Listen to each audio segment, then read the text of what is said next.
Welcome back to the Delaware Way. The trans-perfect breakup. It is something that could make National Enquirer headlines. It is also a story that could make Wall Street Journal headlines because it has a little bit of both. And in the middle are employees trying to figure out what's going to happen next. Chris Coffey is a spokesman for Citizens for a Pro-Business Delaware, and Miranda Wessinger is president of Citizens for a Pro-Business Delaware. Just so I can make sure of who I'm talking to, what is Pro-Business Delaware? Citizens for Pro-Business Delaware was formed about 5 months ago to save the company of TransPerfect, which has been forced into a sale by a judge here in Delaware. We have 4,000 employees, we have 2,500 members, and we're trying to work with the legislature now to save the company and create a solution that allows these folks to keep their jobs. And there's no hidden forces funding you, and there's nothing we should know about behind the scenes? No. We're funded by some serious folks at the company who want to save their jobs. These are people who've been here 15 years, 20 years, who have 2 kids in college or a kid in college, and they've banded together to pool their resources to allow us to try to save the company. Okay. I just wanted to do the due diligence right in the beginning. Explain the story. It is a fascinating story, and it is the stuff of tabloids, and it would be the stuff of tabloids if it didn't have such serious consequences. No, and it does.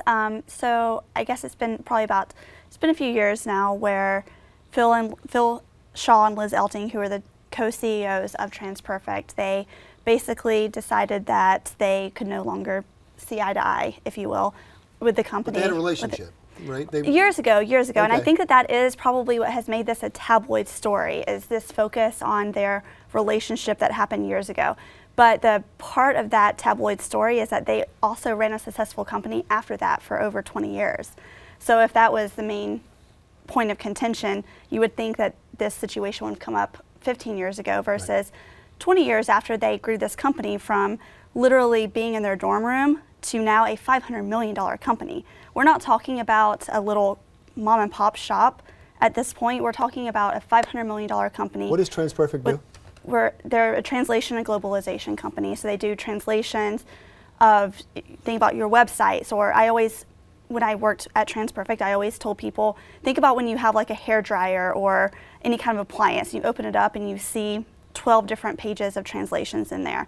TransPerfect does anything from that to global clinical trials, helping companies take their drugs literally across the world for other people. Because everybody has different laws and regulations. Yeah. And I'm going to go and let you pick up the rest of the story so we can split this up a little bit. They founded the company in their dorm room.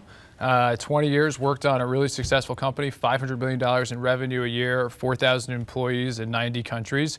One of the founders took a leave of absence for a while. I think when she came back, she decided that she wasn't happy with the circumstance of the company, and she took a case to New York to get a judge to rule to force the sale of the company. The New York judge took a look at it and threw it out and said, this is for 2 people to figure out. This is not for a court to figure out.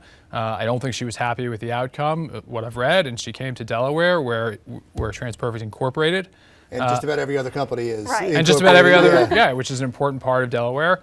And the judge, with no witnesses and no evidence, but the judge did agree with her and forced the sale of the company. At that point, that's when we formed. The employees who were not given a voice in that courtroom, we tried to enter an amicus brief. The judge didn't look at it, but now we formed 5 months ago to say whether the legislature could help us here. We think that there's a solution.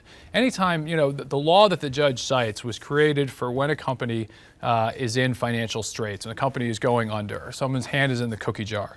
This is a case where the company has more customers than ever, more profits than ever, more employees than ever, and has never done better than it's done now. So your point is it's a successful company. If it's working, don't sell the company, just get rid of the leadership if the leadership can't get it wrong and they're not working. Is that fair?